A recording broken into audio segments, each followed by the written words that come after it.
my interactions with guys when they know that I'm bisexual is, oh, well, does that mean that you're basically into threesomes? It is so jarring. I'm Ella. And I'm Kieran. Welcome to Impolite Company, the podcast in which we bring our black queer perspectives to some of the most interesting and pertinent DEI issues of the moment. Join us as we laugh, cry and go deep on what topics are exciting us, as well as what's keeping us up at night.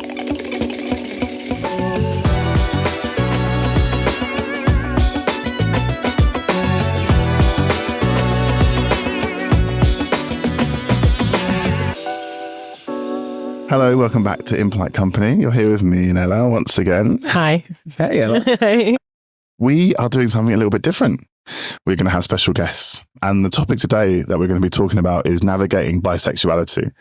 And one of the bigger reasons why we decided to have guests is because we felt like in the first season, there were certain topics that we had to either speak about in a very specific way or couldn't speak on at all because we don't have lived experience or the qualification to feel like we could speak about confidently and not potentially be offensive, but also potentially not like our views don't necessarily represent actually what it is to live certain. I don't think we can speak on behalf of any community, even the queers. Yeah, it's true, right?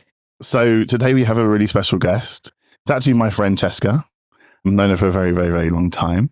And we're going to have what I hope to be a really interesting conversation. It's Cesca, so it's always going to be interesting. So hello, Cesca. Hello. This is going to take some used to speaking into this mic. How are you? Who are you? Who am I? That's a very philosophical question for Friday here. I'm Francesca, Cesca, and I work in sales and marketing. And I'm bisexual, so I guess that's why I'm here. Yeah. I've got something to say. I've got a few things to say. The reason why you came to mind and why I kind of knew you'd be like, oh, yeah, up for this when I posted it in our friendship group was because I think that you've had like a really interesting experience from what you've told me and what I've been a part of. Like we've known each other for, I don't know, 10, 15 years. Probably. Yeah. Been super close, maybe the last 10 years or so. How do you know each other? How did you meet? So one of my good friends, best friends I went to school with, you worked in hair salon. Yeah. He's a hairstylist. And then we just met. Yeah. Who's hopefully going to be a guest on another episode. Yeah. Oh, yeah. Yeah. So that's how, so you met him and then. He sort of integrated me into the family. Nice. Yeah. Why don't you tell us a little bit about you?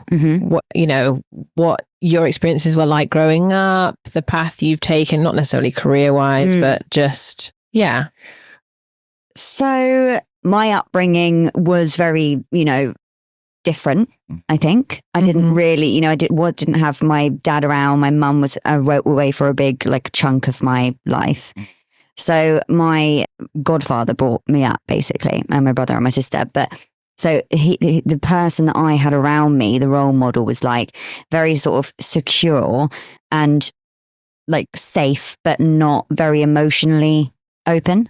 So it's like one of those ones where it's like I couldn't ever go to him and speak to him about certain things. You know? It's more like, oh, do you have money for like my driver's license or something? It's not like, oh, by the way, I think I like girls. Let's talk about our feelings. Yeah. So yeah, it was a bit different, and it was one of those things as well where it's like I never was like struggling in my head when I was younger, like, oh my god, do I like girls? It's like it's one of those ones where it's like I never thought, oh, I might be gay, or it was more like gradual thoughts, and like I would think it's normal in my head a bit. Like I wouldn't think like, oh, what are these weird feelings I'm getting? Must have this. Yeah. I literally felt like it was quite normal in my head.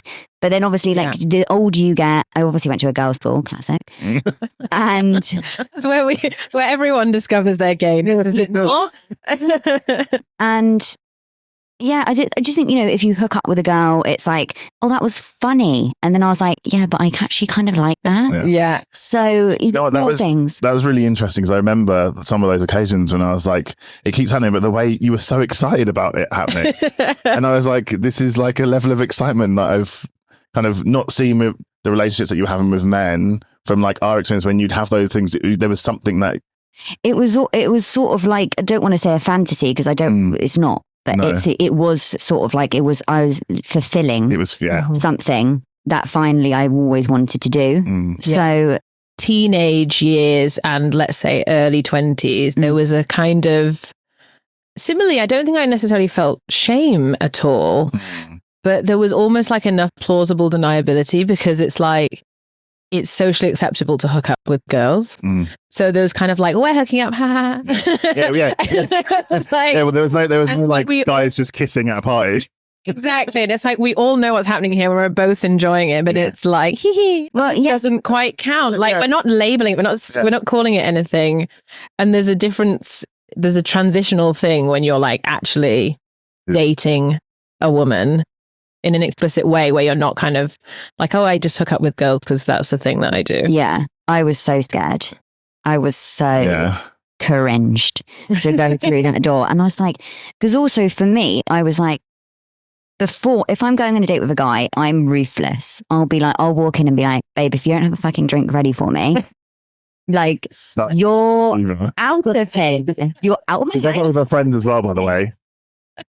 Like, babe, where's my things? I'm like, what the fuck? There's certain expectations that you have to fulfill. But with women, it's like, I was completely thrown how I'm so different with a woman. Like, even on the date, like, it was just like, don't worry, babe, you take a seat. I'm going to go to the bar. I'm going to sort us out. And it was like all of a sudden I took this lead of like definitely the more dominant, confident one to sort of nurture and take care of this person who I was on a date with.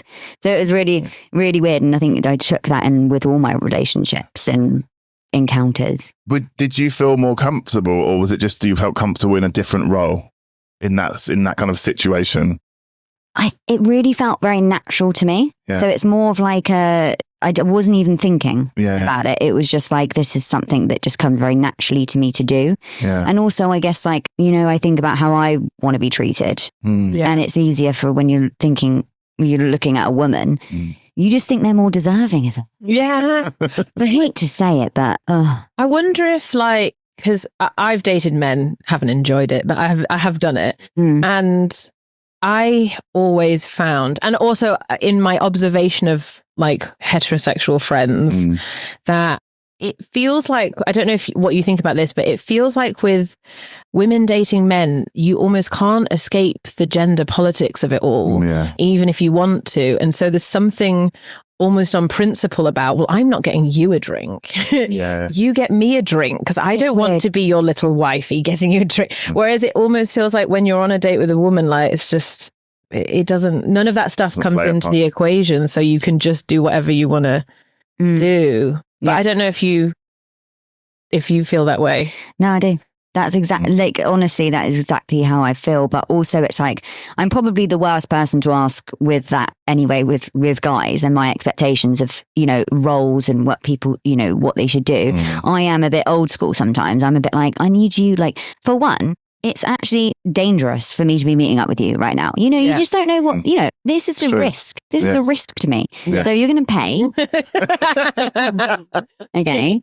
And then you're going to pay the second time. Yeah. And then you just give me your best, and then we'll start coming up to an equal playing level. Yeah. But I just think put your best foot forward for a guy. And I don't know why. They are obviously unrealistic expectations, I think, with how we're, accustomed to life now. Do you think some of that, so you said it was kind of really cringy the first time you were kind of seeking? Well, not seeking, but more seriously, seeing it as a... Well, it was when I was walking in. Oh, okay. It was when I was actually having to go to do it. Yeah. I was like, oh my God, like, it's just, also I was very aware of people looking at me. Yeah, that's a thing. That's a thing. Oh, yeah. I don't know if you had that when you first came out. For me, it was a thing. Like, how people going to think I'm gay now? I'm like, I don't give a shit. And also, I never had that. But I don't also know if nobody ever thinks I'm gay. So I just never. It's the same. People always assume I'm straight. So even if I was going out on a date with a woman, I think people assume I'm out with a friend. Unless it's become very physically obvious. It's never crossed my mind. This is the thing. That's why I also. I'm not really a PDA person anyway. Yeah. But I think that it's more, I feel more comfortable doing PDA with a guy in public than I do with a girl, because it's like, I feel like if it's guys looking, they're over sexualizing it, and it's becomes sleazy, and I feel uncomfortable. Yeah. Like almost I'm exploiting myself by doing that. Like a voyeuristic thing. And just like, even just like holding hands in summer, if we're wearing like summer dresses and two girls holding hands, it's like, it's these feelings where I'm like, I just don't feel like it's, I do just have this very like feeling that guys do, because my interactions with guys when they know that I'm bisexual is, oh, well, does that mean that you're basically into threesomes? It is so jarring. This is what I'm saying. It's straight to sex. And then it's like, then it's on to the next question. Well, how do you guys have sex then? Oh, hun. What was your kind of journey to self-identification like? Like when and how did you feel when you were like, actually, I feel like I can openly say, this is what I am? Or Yeah. I mean, I was having experiences, and then I was, starting to explore apps and talking to women and stuff. But then I was getting a bit nervous. I was like retreating a bit. I wasn't sort of going on any dates. I was like backing off a bit, because I was actually a bit scared, thinking that what if I do it? And then I'm like, I feel really like, I just regret it essentially. And I'm like, I don't feel good about it. And I feel a bit icky. What if that happens? So I was very like nervous about the whole thing. So I think that, I don't know, it was easier because obviously, like you said, pretty much our whole friendship group is gay. Soft landing. Yes. Everyone always likes me, babe. Or Charlie, one of our close, he's always said to me, babe, you're so gay. Like, seriously. Yeah. I guess it's like the things I would say. When other people are like I remember when I told my sister, and she was like, oh, I know. It's like, oh, yeah. I didn't know, but thanks. Yeah. Well, I'm not ready. I'm not ready to. Like, the thing I feel I was always careful of was, I knew that there was because you told me that there was an interest. And for me, it was just about encouraging you to explore it and not being like, you're this thing or you're this thing. Yeah, it was pressure. Yeah, I wanted it to, I didn't want you to feel like you almost had to like fit into the fact that most of the group was gay, queer, whatever. I wanted you to still feel comfortable regardless of what the outcome was. Yeah. So I remember being like really conscious of being like, let's not make this a joke because it's not funny. Yeah. Like, it's something that someone is going through and having to explore. Yeah. I want to encourage you to explore it. And yeah, to take it seriously as well, because that's the whole... Yeah. That's the whole thing anyway, especially with bisexuals. I think that I've even done it on apps. If they say bi, I'm like, nah. Like, no. And it's weird because it's like that I'm literally essentially doing that to myself. Yeah. It's like, but that's why I don't put bi on if I'm on any dating apps, I don't put bi. No. I just don't put anything. Not on dating apps either, but I didn't. Yeah. My partner now was like, if you'd have had bi, I would have swiped past you. I think I had queer. Yeah. Yeah. Vague enough. Well, yeah, but also with that, now I kind of read in between the lines when I see queer in a woman. I'm like, yeah, bi. Really? I don't know. I just feel like, because you feel like you can't say, it's an easier and safer option. Yeah. Because it's not really picking a side, is it? I feel like queer is very open and broad. So even now, I think I would say queer, even though really I'd say when we've talked about this before, I think I identify more as queer now than gay. And that's it's not because I like men. No. It's more, I don't know. There's something I don't like about the very, very binary labeling. But part of the thing that I have always felt like, am I a lesbian? It always felt like it felt like such a big deal to like claim that as a 100% sure thing. Yeah. So it was always like, well, as far as I'm aware, I'm not that interested in guys. And I had a realization in my early 20s, I never wanted to text them back. And I was like, maybe I don't like them. But it always still felt such a big deal to say, oh, I'm gay. It's a spectrum. Of course. But that makes it harder because you can't fit everything. It's like, it felt like saying, and this is partly a bias thing, I think, because I think people are much more comfortable saying I'm straight, even though they're not 100% straight. Yeah. But somehow I was like, if I say I'm a lesbian, I don't think there's so much now, but earlier on I thought, if I say I'm a lesbian, it feels like I'm always and forever a lesbian, and I've claimed that identity, and I almost like there's like no take Yeah. Yeah. So you're going to have to explain yourself. Yeah, like fuck. Yeah. And also you have this experience, I assume you've had this experience, but I'm making assumptions of like, I've had experiences with lesbians where they're like, no, you're not. Because it's like, you're not gay enough seeming. Yeah. That also feels like, oh, maybe I don't belong in that group. Yeah. Somehow. Yeah, but I mean, aside from obviously my main friendship group, I don't really hang out in any queer spaces, which is, to me, I wish there was more, for example, the L word, obviously, let's talk about the L word. Yeah. And the cafe they have. And I'm like, I need this cafe in my life. Like, can I just go to a place where it's like all lesbians? Or, oh my God, I've had this conversation with so many women. Really? Where is the cafe from the L word in life in London? Where is it? They're all like gay bars or clubs, and it's like I don't want to drink alcohol every time I go out into a space like that. Yeah. And I want to be able to relax, chill, and also be around in other spaces because it's just I just imagine it would be really nice. But there's like She Bar, and it's like a grotty underground. Club, like there's not like they're kind of candy bar community. It's closed down. No, you asked me this. I hadn't been. I liked it, but okay, woman. The place in the L word, it's almost like a community spot where they like can go and have a coffee, and then they can also like have nights. Yeah, there's nothing like that. No, certainly not in London. I don't think. I just don't think there's actually queer spaces for women in London. That's my general. No, I don't think there ever has really been. There is, no, never. Because I remember I used to have some really close, a lesbian couple friend when I was really young, 19, 20. And they took me to Candy Bar for the first time, and I was like, didn't even know it existed, and actually felt more comfortable there. That's mad. Yeah, isn't it? Yeah, we've talked about this before in the podcast, like, especially when I was younger, I just didn't find gay clubs that comfortable to be in. I felt like they were quite predatory. Whereas that was the first place where I was like, oh, this is actually, it's probably because I felt comfortable because I've just grown up around women as well. So for me, it's just the norm. Yeah, to be around women. It's also just like spaces that are more women are nicer, aren't they? Full stop. Yeah. Like spaces that are mostly men are ways of it. Yeah.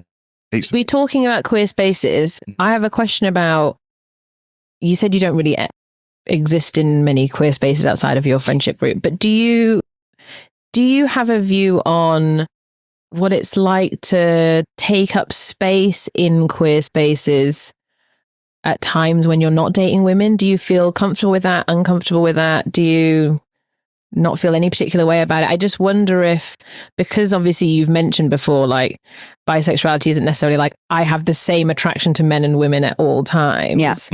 Does how you almost interact with the queer community change according to who you're dating, or not really? No, I don't think it would change in that respect. No, but I mean, I would feel a certain, like, this is the thing with, obviously, when you're bi, if I'm like, for example, at the moment, I'm having a guy phase, which, it's, when people who aren't gay, sometimes even in the community, to be fair, people will be like, oh, so you're straight again. And I'm like, and that's mainly straight people that say that. But also they, like, you do feel this sense of like, oh, your identity does feel a little bit like it's being ripped a little bit. I sort of identified as bi before I was with my partner, which is silly because I'm not bi, but we all go on our journeys. Yeah. And I spoke to her at the time, and she was, well, like when we were dating, and she's a more binary character than me in general. And she was like really like no to bisexuals. And I was like, you need to have more grey in your thinking here. And she does now, but her argument at the time, which I do sort of get, was, but I've been burnt. Yeah. So that was that was almost like where the militancy came from. It was like, I've dated girls who have said they're into girls, and then they've fucked me around and gone. And actually they were just straight girls having a little holiday in the gay scene. Which is what I get the response as well. Yeah. It's the exact same thing. It's the exact same reason, because they're like, oh, well, you're just basically exploring, and you're curious, and you want to dip your toe in and then bugger off. Yeah. I think that the hard thing to think about when you're in the moment is actually, if we stop people from exploring, this actually will impact us negatively. because people aren't able to express themselves. Yeah, people need to explore in order to understand what they're into. Oh, Yeah. And the more people explore, the more people that will be able to confidently identify as lesbian and not have such a confusing phase. And then that means they won't fuck you over as much. It's so true. All linked, right? No, seriously, it's so true. Because also saying that is in like, you know, when I first started exploring and like trying to basically talk online to people and stuff, because that's the only way I could do it, obviously. I was speaking to a girl and then, you know, it got on the subject of, she's like, oh, have you ever had a girlfriend before? And I said, no, and I've actually never been with a girl before. And like instantly she was like, I'm really sorry, I just don't want to be your experiment. And I was just like, I get it. But at the same time, I don't know, it was just the delivery for me as well. Because I was just a bit like, I feel like there's a level of it where I'm like, I could have pushed you back in the closet. Are you not confident within yourself to be like, let's see where, you know. Well, it's also like, doesn't mean that it'd be an experiment. It just means that it would be my first. Everybody has to have a first. It's a weird, but it's definitely an insecurity. But then the insecurity comes from the hurt, I guess, which is like, I understand, but it's the response. The response doesn't seem like it's very helpful because, I mean, people don't have an opportunity to figure anything out. Yeah. I mean, obviously, once I did start, you know, going on dates with women and I slept with I slept with a woman. I had a weird first time, actually. She was this gorgeous Portuguese girl. Yeah, so she was beautiful, really, really pretty. And I was like, oh my God. And I actually did, you know, in my head at first as well, for me, I was like, there was a stereotype in my head where I was like, well, you don't look gay. And I'm like, it's so weird that I even had that initially. Because at the start, I was like, you just don't seem, and I'm like, that's such a weird comment to make, Francesca. What do you mean? We've all say that to me. You say that to me now, and I'm like, it is a little bit, I don't know, offensive. It is. But we've all internalized the stuff that we've injected in a way. So it's like we all perpetuate it at the same time. Yeah. So, and then we had some wine and she worked in a pub. Yeah. And she lived above the pub. So we had a lock-in in the pub. Yeah. Then went up to her room. It came very naturally, I think. And then we just had an amazing time. And then after, I didn't stay over. I was like, and she was like, being a little bit cuddly or whatever, which is obviously normal. Yeah. But I was a little bit like having to digest everything that has just happened as well. I'd wanted to say like, shame sounds really deep. Overwhelmed? But I did feel a little bit like, oh my God, I feel a bit bad. Like I've done something bad.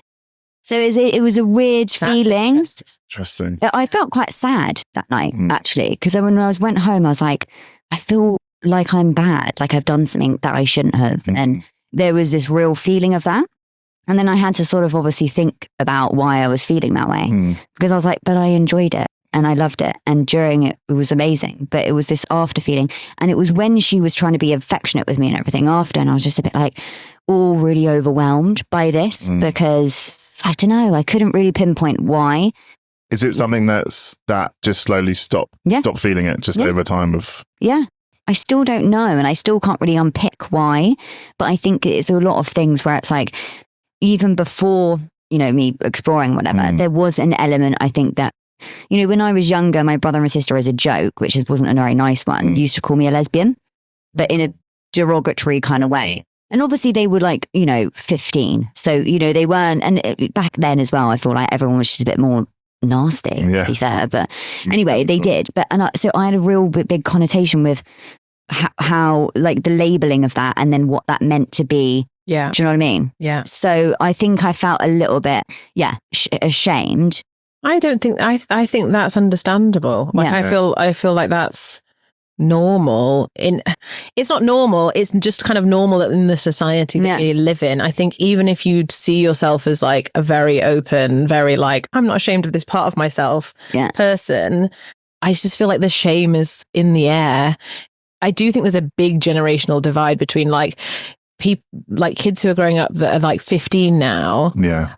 It's the landscape is so fundamentally different. And I grew up in a household where it was like, it's fine if you're gay. And at the same time, I was like, but I can't be. There's something in there that was like, no. Yeah. And it was also not it was kind of like, it's fine if you are, but but for all intents and purposes, everyone around you is going to assume that you're not. Yeah. And so it still felt quite monumental to have to then say, this assumption that you've made that I'm this thing, I'm not that thing. Yeah. It wasn't like anyone had said, well, you might be this, you might be that. Yeah. You know, all of it is normal. Like it was very like, we're going to assume the straight norm unless you tell us any we'll have a different. conversation then. No, but I think also with the after my first time with this girl, and I think that the shame thing, and I think that it was an element of me trying to reject what just happened as well. Yeah. You think you felt more shame because you enjoyed it? Yeah. Yeah. Like it might have been easier to not. Yeah. And be like, oh, okay, well, that's... I hated that. It was disgusting. Yeah. Walk out. But then it's like, if I enjoyed it, I could see how it'd be easy to go on a bit of an existential spiral of like, oh, I enjoyed that. So what does that mean? I've not got to process it. Do I now have to think about what my identity is if I based on the fact that I liked that more than I thought I would? Yeah. And I just think like, you know, with the intimacy after and stuff, I'm like, it felt so alien. Yeah. So it did frighten me a bit because I was just like, I can't believe just what's happened and what's happening. Kind of thing. So it was just like, just a little bit overwhelming, I think. But you said at the beginning that your mum was away for a long time. Do you think it had anything to do with, not directly comparing the two things, but like the kind of closeness that you'd had to women? I just wonder if there's something there. There's definitely a layer of that, isn't there? The mummy issues, the daddy issues, because I'd say the every issue. Some of what you were saying I relate to, because I always had women around me growing up. I had a stepdad, but he's amazing. He cares, but not as like tactile, I'd say. And maybe because there was that stepson kind of dynamic going as well, I don't think that's played really a part. You know, but I do think that when that level of intimacy with another man, there was something there that was on top of it being the fact that you're realizing and you're enjoying something. You realize that you haven't had that closeness, and part of that is quite overwhelming. Yeah. Like being physically close to another man that you're just not used to. Yeah. It was like the dichotomy of like, this feels like the most natural thing in the world and also very alien. Yes. I definitely remember having some of those feelings a bit, and it was... Well, it's just scary. Yeah. It's scary, actually. It's a scary feeling as well, because you're like, oh God, it's like, there's something more powerful, isn't it? When you feel like this could be something that it could be potentially dangerous emotionally, not physically. Yeah, vulnerable. Yeah. And like the red line thing is a thing that I feel like so many people do. Like I feel like, you know, at some point I definitely had a thing, I mean, years ago now, where I was like, oh yeah, you know, I won't end up with a woman. One of my friends who is an out lesbian now, a few years ago, came out to me. She didn't really, I don't think she thought she was coming out to me. She basically was revealing that she had this secret relationship with this friend that nobody knew about her. This other girl. You know the friend? I didn't know the friend. I think she felt comfortable for a couple of reasons. She knew that I was a safe space because I had just come out of a relationship with a woman, and I don't think many of her other friends were gay. And also I didn't know this, whoever she was talking about. So this cocktail of things meant that she like went blah to me about it. But it was so interesting. And I was like, this is not the time to push you on this. But there were so many of these like equivocations that were happening as she was saying. She was like, but I'll marry a guy. And I was like, okay, I'm not going to park that for now. I'm not going to push you on it now. But and now she's out and gay. But but I could see in that moment all of the like, oh, this is the compartmentalizing of like, this is a thing. I'm not going to address the thing. I don't want to go there with the vulnerability of like how I really feel about this thing. And I do think that's just almost like an inevitable part of the journey. Yeah. Somehow. It is. And some people unfortunately never get out of that. Yeah. Yeah. There's definitely some people who don't get out of that and just remain in that like, I'm straight, but I had some stuff that happened once. Like, at what point did you start calling yourself bisexual? Was that a process? What did that look like? I just said gay instead of bisexual because it was just easier. Yeah. It was easier because also I had a girlfriend at the time. So it was just, you know, perfect, really, to jump, you know, skirt around the questions of everyone. Was that sorry, I didn't mean to interrupt. Was that outside of our friendship group? Because I remember... Yeah. Yeah, outside of, okay. Because I remember you've always identified as bi twice, right? Yeah. And I feel like it was after you had that first experience, you're like, okay, I'm bi. Yeah. But then when I was with my girlfriend, I was like, maybe I am gay because I just love this so much. No, but just just being in a relationship with a woman, like everything, like we shared wardrobes, we would bath together, we would fucking do everything together. Like we were obsessed. And we'd, and it was just like, and it's just having like a woman's like touch and cuddles and everything just felt nicer, safer. I feel so much safer with women than I do with men. So I think for me, I was just like, fuck, I can't see me ever going back because I was just so I guess I was just in love, but also I was just like, it was my first proper relationship with a woman. So I was just like, God, I can't go back after this because it's just a whole level of emotional. It's just different. So to answer your question, I would say gay. Sometimes I'd say gay and sometimes I'd say bisexual. I guess I just flirted around with some labels to see what I was fancying in that moment kind of thing. But I think that obviously when I have to, not have to explain, but if I do explain to people at work, I will say, I'm bi. And they're like, oh, okay. So you're like into. So how do you have sex?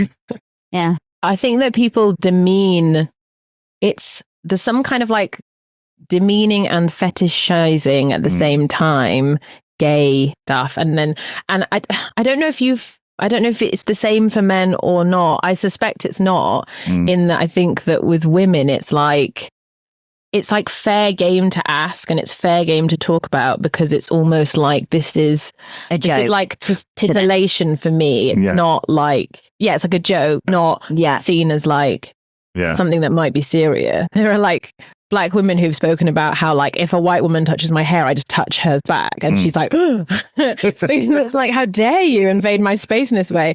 But I don't think twice about doing that for you. You would never ask a straight couple how you have sex. Like ever. And it just never, ever, it would be seen as so offensive, but there's some kind of fair game thing that happens. I wonder, especially with like gay couples, if the reason why people ask, for two reasons, they're genuinely curious because maybe they like secretly want to understand how that works, how they might fit into that because they are in the closet or whatever, or want to explore. But I think there's another thing of like trying to fit it into a heteronormative type of relationship. So if you can identify who's the top and the bottom, you can identify who the man and the woman is. Yeah. Do you know what I mean? Oh yeah. Well, like what are the gender roles? That makes it easier for me to treat you the way I think there's something about that people want to get to the bottom of, pun intended, as well. And they like, it's just like, I think that's probably a part of it as well. And then I think what we were talking about earlier around like the reason why people have such fascination in how two women can have sex is again, because it doesn't fit into that formula. It would be the it's also quite subversive for two women to have sex because it's like, oh, like we don't need you. Yeah. Sex with guys, it's always, for one thing.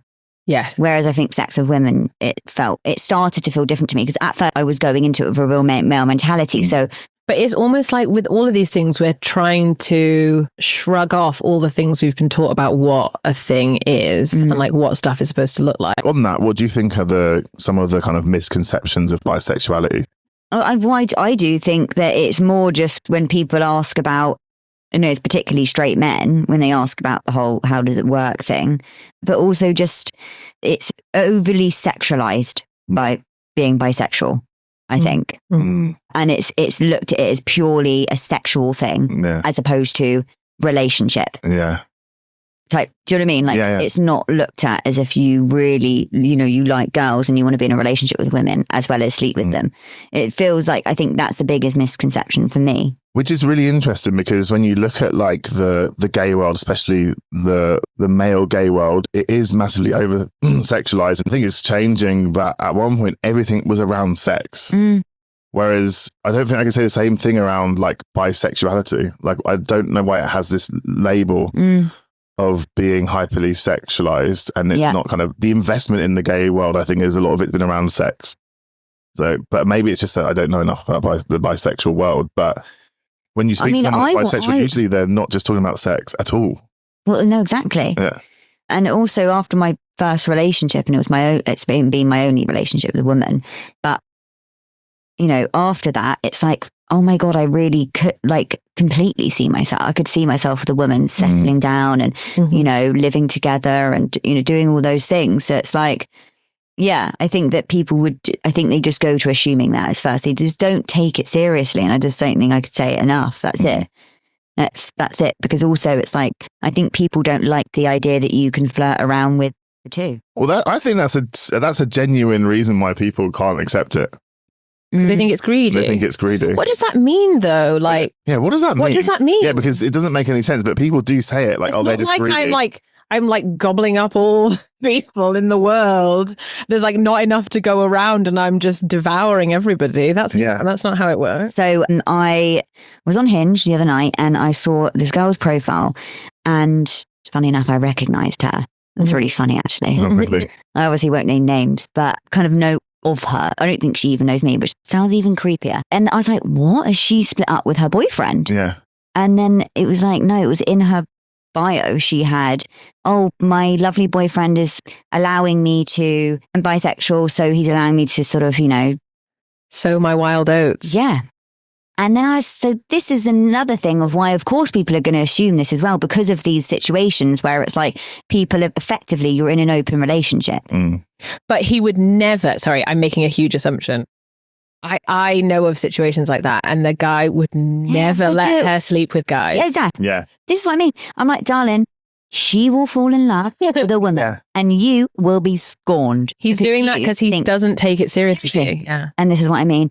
And so it goes back to that misconception again, isn't it? Because people are they will just look to that as she's scratching a sexual itch as opposed to an emotional one. But do you also think that, maybe you can't speak on this, but it seems to me also like bisexual women are seen as straight but experimenting. Yeah. Or scratching a sexual itch with a woman, but never really emotionally going to end up with a woman. And bisexual men are almost seen as the opposite, which is like, then they couldn't possibly be straight. They're it's like bi now, gay later. Yeah. True. It's like the complete opposite. It's the opposite. It's like if you say you're a bisexual man, people are like, you're gay. Yeah. And if you say you're a bisexual woman, they're like, yeah, but you're straight. Is this to do with masculinity as well? Like if the assumption is your masculinity takes a hit if you come out as bisexual, therefore, surely you must just be gay. I also think that it's almost like the male attraction is always taken more seriously. So if a man is attracted to a man, that's taken seriously and is seen as like the defining thing. And if a woman is attracted to a man, that's seen as the defining thing. But in either case, the attraction to women is seen as less. Oh, that's interesting. As lesser. That's really interesting. And I also do then think that there's like most of the straight women I know wouldn't date a bisexual man. Really? I don't think so. I mean, I don't know if they'd say that, but I don't think they would. Oh, they'd admit it. They definitely would. So I've had loads of girls say that to me before, like basically as well, which is mad. Yeah. Wow. Yeah, they're like, it would be like a real turn off. It's homophobic. It's super homophobic, but it's almost like once a guy has gone there with another guy, not going there. I don't think they're saying it they're not always being that explicit. I mean, I would pick a bisexual guy over a straight guy. 100%. But like how it's even thought about or talked about is like I'm really going to conceal the identity here. We've got friends who are a straight couple, and we once had this this kind of drunken conversation with them, and they both had an experience. They both had a gay experience. Yeah. And her gay experience was that she'd slept with a girl and she'd come and everything. They'd properly had sex. And his gay experience was something milder. But she had such a crisis about his thing. And he was just like, yeah, whatever about her. Just like the dichotomy and like how they processed it was wild. Yeah. And we were interrogating, me and my partner, like that, being like, so why are you reacting in this way? And she, at one point in the conversation, I mean, she was really drunk. At one point in the conversation, she was like, well, I just don't want you to be taken advantage of. And I was like, why do you think that a gay guy who had some kind of thing with your partner was automatically taking advantage of him? Like, you're assuming that he didn't want it. We didn't want it, yeah. Like, there are all of these, like... And that might be to do with the feeling of not feeling... Like the processing that he was actually sexually aroused by. It's very threatening. It's quite threatening. But I don't think that men are threatened enough. Yeah. by the opposite. The other way around. I'm saying, they, you know. Well, like, how do you have sex? darling, they're going to be braiding each other's hair, staring into the eyes and saying they love each other within 2 weeks. So you'll be the one laughing. But you're having a male phase at the moment. I think it's just because, but also I'm, obviously going through a breakup, not feeling my best self. I'm very aware of my motives behind me doing this. And it's usually when I go, the feeling of going back to a man, it's just, I don't know, it's more, they don't exactly make me feel comfortable or confident or secure. And I don't know why, even I'm repeating myself, I'm doing this to myself, but it's, yeah. I don't, and I was saying this to somebody the other day, actually, our friend Jade, she said, you are insane when it comes to guys. And then girls, you're like cool as a cucumber. They are literally like, you're very different. Love them. I'm so different. I'm so different. Like with guys, I'm like an actual, like, I'll overthink. I'll be so cautious about things. And I'll like, yeah. Then with women, I'm like, it just feels calmer and easier to deal with. I'm less threatened, I think, by women. That's why. Guys, I'm like, I want to feel that quick validation. But then if I don't get it, I'm like, literally, it feels like someone stabbed me in the heart. Like I'm putting myself in situations where I'm going for completely emotionally unavailable men. So it's not only just men, it's the type of men, it's right? It's the type of men. Yeah. When I'm dating men, it feels like I'm not in a good place, really, which is so crazy to admit, but I think that is true. Yeah. When I'm going back to these places where I'm like, I know the outcome. I know I'm not going to feel fulfilled. I feel like as soon as I've finished with a guy on a date, I'm like, I feel like they've taken, and I've got nothing from this. Yeah. And I just feel completely and utterly used, even though I've gone into it completely, obviously consenting and whatever, but There's an element, which sounds weird, but there's an element of safety there, isn't there? Because you know the outcome. I wonder if there's something around like when you don't know what that could be. Like you kind of, you expect it to end that way, even though it hurts you. Yeah. There's some comfort in knowing how it's going to end. And I don't know if there's something there, like in terms of when you're in this like moment where you're having a breakup, is there something in there where you're just like, actually, it's a more safer option than potentially breaking up emotionally, it's not physically not physically safer, but in terms of the alternative is you either go and break those girls' hearts, or they break your heart, which is worse, right? Than the outcome of. Yeah, it's almost a bit like, this is a bad analogy, but I'm going with it. It's almost a bit like if you were going out with a woman is a bit almost like therapeutic, and sometimes you don't want to go to therapy. It's like, oh, I don't want to like go deep on stuff. I'd rather just go out and get drunk. Yeah.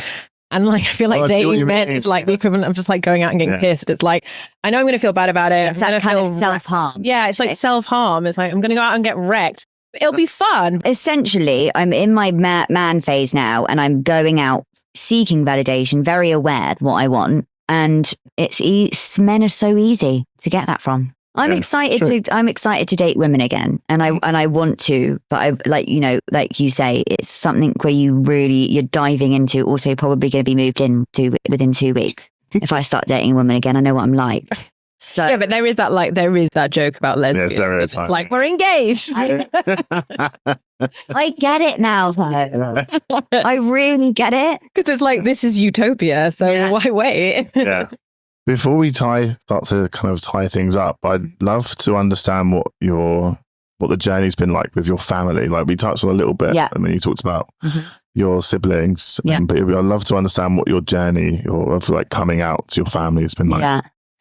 So funny enough, one of our first dates, we always talk about this as well, because it was just completely chaotic. Anyway, we're really getting along. We're freezing. It was like on the River Thames or wherever we were, having some drinks, and the pubs were all closing. And I was like, fuck it, just come back to mine. But my mum's in, and just say that we're friends. Yeah. Yeah.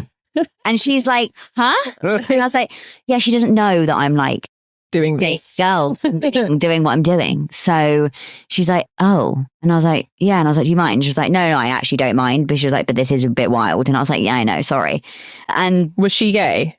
Yeah. Okay. Yeah, but she had a boyfriend before, but she was, she identifies definitely as gay. Yeah. So I think she was just more like, I get it, why you're doing this, but like it was just a situation where like, yeah, I just didn't want to, I couldn't face. And it's easier to say it's just a friend, isn't it? Yeah.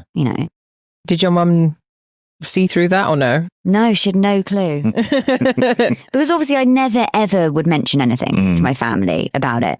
And I think came up one Christmas when I just said to my mum and my sister, yeah, so by the way, I've been dating girls and I think I'm, into girls as well as guys. And then my mum was like, oh, I kissed a girl when I was 16. And I was like, Mum, do not try and take my limelight. Motherfucker. We've all had our fun. Yeah. And classic mum, particularly mine. And she was like, oh, that's like, amazing and whatever. Like this, my mum's pretty hippie. Yeah. Crazy. And my sister, I think my sister's a little bit prudy and a little bit like, she's very straight. Very straight. I mean, the most straight person you'll probably ever meet. Very dry sense of humor as well, though. Yeah. Very. Yeah. So with her, when she said, I sensed a little bit like, oh, I don't know why anyone would ever be bi or gay. You know what I mean? Like, is it like, do you know what I mean? It's that vibe. Yeah. Not because that sounds like she's homophobic. She's definitely not, although she might be a bit, but Don't start shit. I'm joking. Don't start shit, Jessica. No, I was like, I'm scarred from when she used to call me a lesbian when I was younger. No, I think that she's just like one of those things where it's like, I don't get it, but I accept it. Yeah. Type thing. Yeah. So it's one of those, So with my family, it's just awkward. And then I didn't tell my godfather for ages because then I told my mum and sister first. And then I was like, I just don't want to drop it because I know immediately when you drop it, he's going to, the first thing you go to is like, oh, she's with a woman sexually. Yeah. It's just like, do you know what I mean? Because you're like, well, you're in an intimate relationship with a woman. You're not friends with her, are you? So it's like, I just didn't want to cross that bridge. I felt so uncomfortable with I felt just very cringed by it, basically. But again, when I decided to tell him, I told him on a text instead of in person because I thought then it's easy to hide behind. Text him, put on airplane mode. I was like, oh, I feel sick. Also, you don't have to be there for him digesting it. Yeah. Well, I just said, oh, by the way, I've got a girlfriend now. And he was like, oh, okay. And I was like, yeah. And he was like, oh, that's really amazing that you told me. Thank you. No, it wasn't anything you thought it was going to be. It was nothing. Just okay, cool. You're like, where's the drama, Pete? I know. Anticlimax is good in this kind of situation. Yeah. It's just like it just felt it was uncomfortable, but not. It was received really well. I'm really lucky. Weirdly enough, when I sort of started bringing my girlfriend over and stuff, that's when it was again another part of it where I was like, God, I'm just so embarrassed. Yeah. I felt so embarrassed. Like, Really? and even like cuddling her on the sofa in front of them. Like, I wouldn't think twice with my ex-boyfriend. But I just couldn't. You can't. And it's like, when you're in public and stuff, I just can't help but feel a little bit like I'm being judged. It feels uncomfortable for them, therefore it's uncomfortable for me. And it will be new for them. So it will take maybe a couple of Christmases before they're like, actually, this is now the new norm. Yeah. And that's okay. People still need to process. Yeah, I do. But I also think there is a thing of like, you're naturally less PDA if you're in a gay relationship, even if it's with family who are in essence fine with it. I think you just get used to being on your guard a bit more. Yeah. And that just translates into every situation. So you're just not as naturally like the things you see straight people do just on the tube or out and about. And you think, if I did that, people would be like, what are you doing? What the fuck are you doing? Literally. Don't have the same ability to do it. And I think that applies to parental stuff. We spoke about speaking to yourself 3 years ago, but anyone else that's listening to this, that's maybe going through kind of that transition into being, comfortable with how they identify and understanding what they identify, what would be the advice that you would give them? I would say just go for it. I think I would try and speak to whoever you can about it and your friends and reach out to people.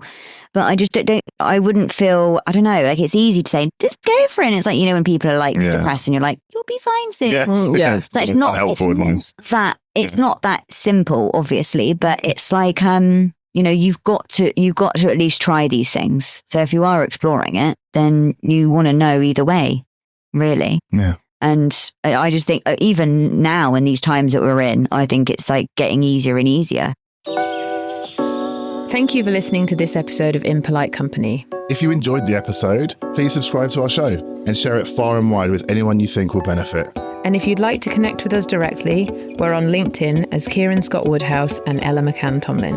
We'll be back soon.